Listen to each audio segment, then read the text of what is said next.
Mesdames et messieurs, chers amis du Crédit municipal de Nantes, je voudrais d'abord présenter à chacune et chacun d'entre vous mes vœux les meilleurs pour 2021. Alors je suis un peu prudent parce qu'en 2020, nous nous étions adressé des vœux qui étaient tout à fait sincères et malheureusement, ça n'a pas suffi pour que l'année 2020 soit vraiment excellente. Mais en tout cas, je souhaite que 2021 nous voit pouvoir nous débarrasser de ce coronavirus et de toutes les contraintes auxquelles il nous a obligés pendant toute cette année 2020 et encore en ce début d'année 2021.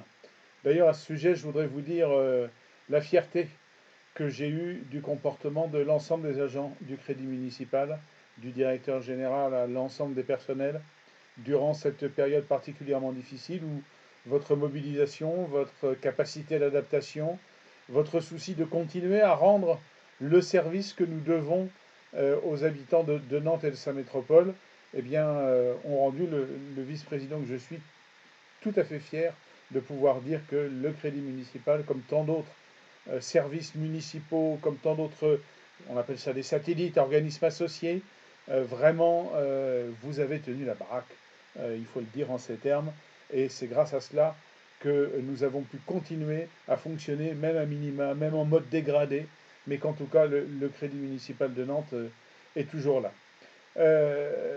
C'est aussi 2020 l'année d'un nouveau mandat. J'ai eu le plaisir, et j'en remercie Johanna Roland, d'être reconduit dans mes fonctions aux finances, dont le portefeuille comporte peu ou prou la vice-présidence du COS et le pilotage de notre belle maison.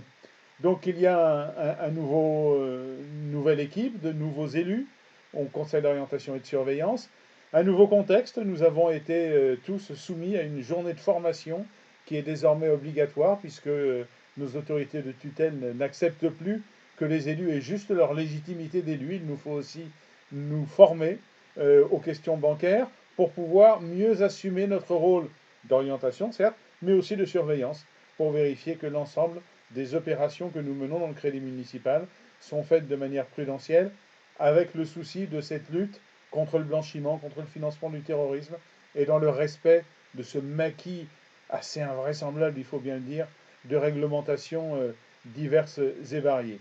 Donc nous sommes en ce début de mandat, dans ce nouveau contexte, dans l'optique, et dont nous avons adopté au dernier COS une stratégie pour les années qui viennent, pour l'établissement, qui assume le fait que notre établissement n'est pas structurellement bénéficiaire. Alors ça, c'est pas très grave. Le fait de faire des bénéfices n'est pas notre objectif. Mais en revanche, il est clair que nous allons devoir consommer dans les années qui viennent, prudemment, modestement, mais consommer quand même, une partie de nos fonds propres pour les activer. Vous savez que c'est la richesse de notre établissement, que c'est son viatique d'avoir ce matelas de fonds propres sur lequel nous sommes assis et que nous devons de plus en plus veiller à activer pour qu'il soit au service de la ville de Nantes, notre actionnaire, au service de ses politiques sociales, mais aussi au service de ses politiques en matière de transition énergétique, par exemple. Et donc un gros travail a été fait où les administrateurs du COS en ont pris leur part, votre directeur général Jean-François Pilet naturellement, et vous-même avez participé, je crois, à l'élaboration de ces objectifs stratégiques. Et donc nous allons pouvoir aller dans quatre directions principales. La première, c'est de constater qu'il ne suffit plus d'attendre que le client vienne, il faut aller le chercher, et donc d'aller vers le client, d'être plus attentif au financement de, je le disais, de la transition écologique et sociale. Il y a là des obligations. Nous sommes innovants en la matière. Hein. Nous avons, dans les années passées, presque été dans les premiers à faire du microcrédit social accompagné.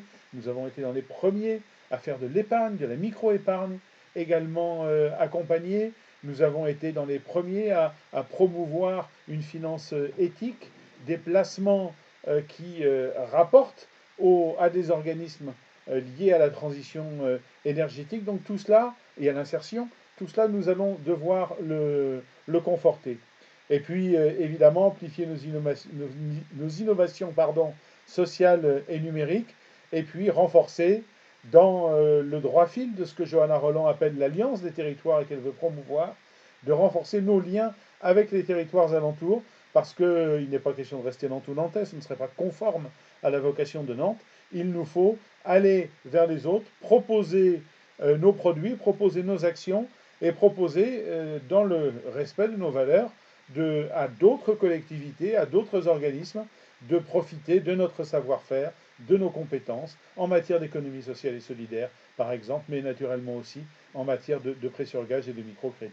Voilà ce que je souhaitais pouvoir vous dire euh, par cette entremise de vidéo, qui n'est pas la plus conviviale, mais j'espère bien que dès 2022, nous pourrons renouer avec une cérémonie de vœux où je pourrai avoir le plaisir de vous saluer individuellement chacune et chacun. Dans cette attente, eh bien, je vous renouvelle mes vœux les meilleurs pour vous et celles et ceux qui vous sont chers pour cette année 2021, en espérant se retrouver naturellement en présentiel, comme on dit aujourd'hui, pour partager à nouveau notre passion de nos métiers, notre passion du territoire que nous servons et notre passion pour la ville de Nantes. Merci à chacune et chacun d'entre vous et encore une fois, très bonne année.